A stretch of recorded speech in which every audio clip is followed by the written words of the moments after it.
Menteri Perumahan dan Kawasan Permukiman atau PKP Marwarar Sirait menyebutkan pemerintah menambah alokasi untuk program kredit usaha rakyat perumahan tahun ini dari 36 triliun menjadi 50 triliun rupiah.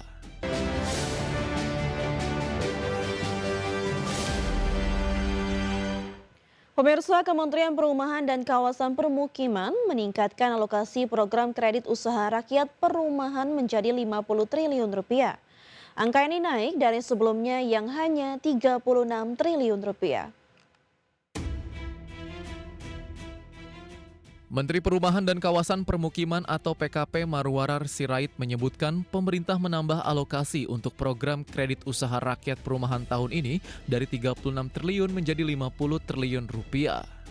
ARA mencatat dari alokasi 36 triliun yang sebelumnya dikucurkan sampai 20 Juni 2026 sudah terserap sekitar 19,24 triliun.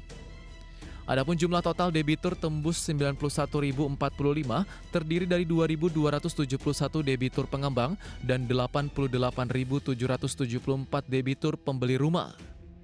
Jadi ini terobosan dari pemerintahan Presiden Prabowo ya, dan Pak Rosan dan juga dibantu Pak Erlangga karena belum pernah ada sepanjang sejarah ada ini dan ternyata sangat bermanfaat bagi rakyat.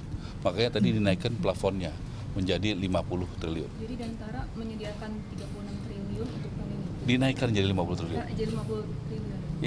Iya, disediakan karena dinilai program ini ya cukup berhasil ya Pak. Sukses, bagus.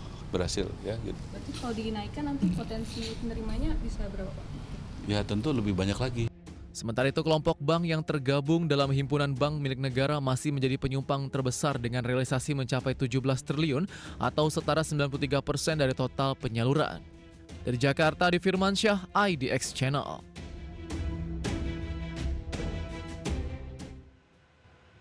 Kita ke informasi pertama, pemirsa.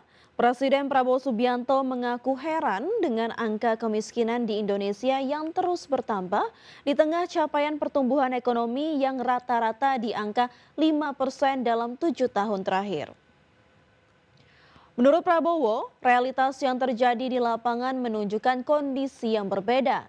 Pertumbuhan ekonomi yang tercatat belum sepenuhnya dinikmati seluruh lapisan masyarakat. Prabowo menyebut fenomena tersebut menjadi indikator bahwa manfaat pertumbuhan ekonomi masih terkonsentrasi pada kelompok tertentu. Kondisi ini sebagai sinyal adanya persoalan mendasar dalam sistem ekonomi yang segera perlu diperbaiki. Logikanya selama 7 tahun Indonesia tambah kaya 30%, 35%. Tapi kenyataannya itu yang saya katakan saya merasa ditohok. Waktu saya jadi presiden, ini data ini muncul katakanlah 2 bulan setelah jadi presiden. Kenyataan bahwa setelah 7 tahun tumbuh 5%, masa penduduk miskin tambah? Negara tambah kaya, rakyat miskin tambah. Ini kan sesuatu yang aneh, yang anomali. Yang kelas menengah, yang sudah tadinya lepas dari kemiskinan, turun. Saudara-saudara, katanya negara tambah kaya 30%. Tok rakyat miskin tambah. Kemudian Ya, pemerintah resmi menerbitkan 8 stimulus ekonomi di semester 2 tahun ini.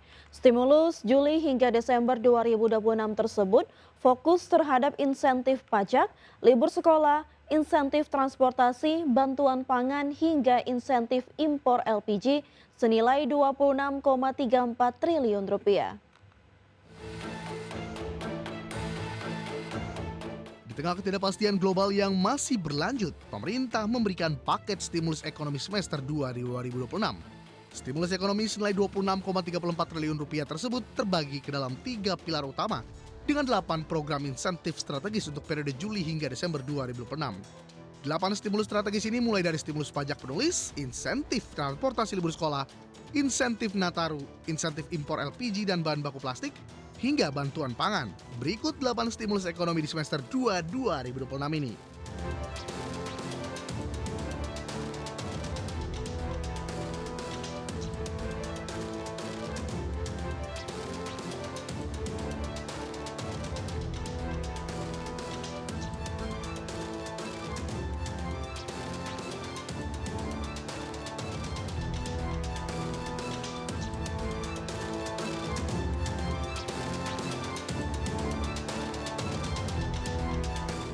Total stimulus yang dikeluarkan oleh pemerintah untuk semester kedua ini nilainya mencapai 26,34 triliun. Kebijakan paket stimulus ini diberikan untuk menjaga daya beli masyarakat, memperkuat tenaga kerjaan, dan memacu pertumbuhan ekonomi domestik. Dari Jakarta, Tim Liputan IDX Channel. Pemerintah menyiapkan anggaran sekitar 500 miliar rupiah untuk menjalankan program stabilisasi harga dan pasokan pangan kedelai sebagai upaya menjaga harga tahu dan tempe tetap terjangkau bagi masyarakat. Melalui program tersebut, Menko Perekonomian menjelaskan bahwa pengrajin tahu dan tempe akan memperoleh subsidi sebesar Rp2.000 per kilogram apabila harga kedelai melampaui harga acuan pembelian. Pemerintah telah menyiapkan anggaran sekitar 500 miliar rupiah untuk menjalankan program stabilisasi harga dan pasokan pangan atau SPHP kedelai sebagai upaya menjaga harga tahu dan tempe tetap terjangkau bagi masyarakat. Melalui program tersebut nantinya perajin tahu dan tempe akan memperoleh subsidi sebesar Rp2.000 per kilogram apabila harga bahan baku kedelai melampaui harga acuan pembelian. Menko Perekonomian Airlangga Hartarto memastikan program SPHP kedelai menjadi bagian dari paket stimulus ekonomi semester 2 tahun 2026.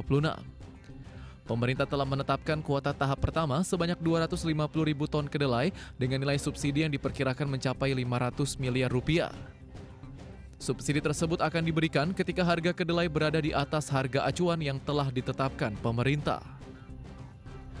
Dan kemudian ada satu program lagi yaitu program stabilisasi harga pasokan pangan.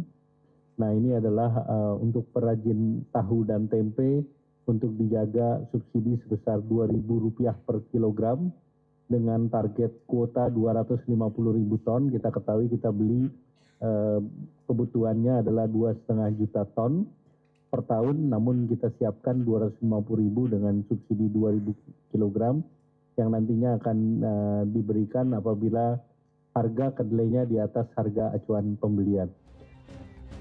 Saat ini kebutuhan kedelai nasional yang saat ini mencapai sekitar 2,5 juta ton per tahun, namun pada tahap awal pemerintah memprioritaskan penyaluran subsidi untuk 250.000 ton kedelai guna menjaga ketersediaan pasokan dan mengurangi tekanan biaya produksi yang dihadapi perajin tahu dan tempe. Jakarta, Raharjo Patmo, IDX Channel.